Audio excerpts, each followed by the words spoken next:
Assalamualaikum warahmatullahi wabarakatuh. Dalam video ini akan menjelaskan mengenai tentang disruptive impulsive control dan conduct disorder. Sebelumnya perkenalkan, kami dari Psikologi H 2019 Universitas Muhammadiyah Malang. Saya Devinda Erika Fitria dengan NIM 2019-384 dengan teman saya Amarilis Erina Rahadi dengan NIM 2019-402. Pengertian dari masing-masing materi yang pertama ada disruptif, yakni perilaku mengganggu yang berfokus kepada karakteristik perilaku yang menyimpang dengan perkembangan normal tapi mengganggu. Yang kedua ada impulse control. Dalam diagnosis statistik manual gangguan mental atau singkatan dari DSM-5 itu impulsive control ini adalah keadaan di mana orang yang mengalami ketidakmampuan diri untuk menahan dorongan atau berpikir panjang untuk sebelum melakukan suatu tindakan yang akan membahayakan dirinya maupun orang lain. Untuk conduct disorder sendiri, yakni gangguan perilaku dan emosi yang serius yang membuat anak menunjukkan perilaku kekerasan, suka merusak benda tertentu, dan cenderung sulit mengikuti aturan di sekolah maupun di rumah.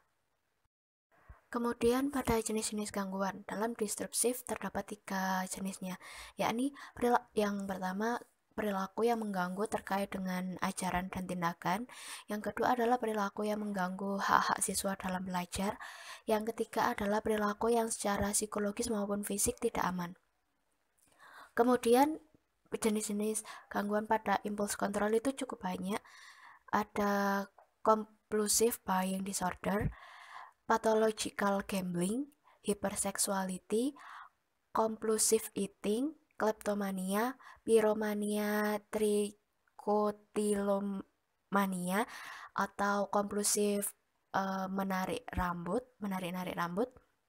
Kemudian ada onychopagia, yakni compulsive nail biting, menggigit kuku. Kemudian ada intermittent explosive disorder atau compulsive violent outburst.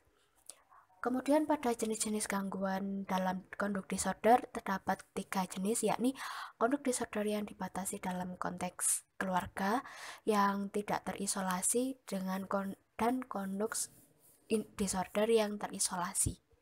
Faktor penyebab dari disruptif itu ada 4. Yang pertama faktor genetik atau biologis, yang kedua faktor keluarga, yang ketiga faktor lingkungan, dan yang terakhir ada akibat trauma.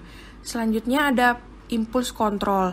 Di sini terbagi menjadi 2. Yang pertama, faktor biologis adalah sebab dari orang tua yang mengalami gangguan mood atau penderita skizofrenia, ADHD, gangguan kepribadian antisosial, dan penyalahgunaan obat.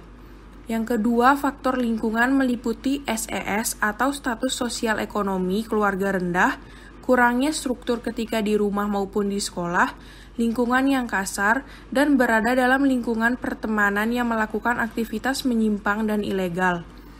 Selanjutnya ada conduct disorder. Di sini ada 3 faktor penyebab dari conduct disorder. Yang pertama faktor presipitasi, yang kedua faktor predisposisi, dan yang terakhir ada faktor lingkungan. Selanjutnya ada kriteria gangguan. Ada 5 kriteria gangguan di dalam disruptif. Yang pertama sering mengamuk. Yang kedua sering membantah dengan orang dewasa. Yang ketiga mudah tersinggung atau mudah terganggu dengan orang lain. Yang keempat sering marah dan membenci. Dan yang terakhir ada iri hati atau membalas dendam. Selanjutnya ada 2 kriteria gangguan dari impulse control. Yang pertama melakukan sesuatu yang bertentangan dengan norma sosial.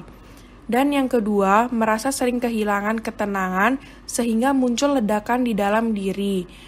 Selanjutnya ada 2 kriteria gangguan dari conduct disorder.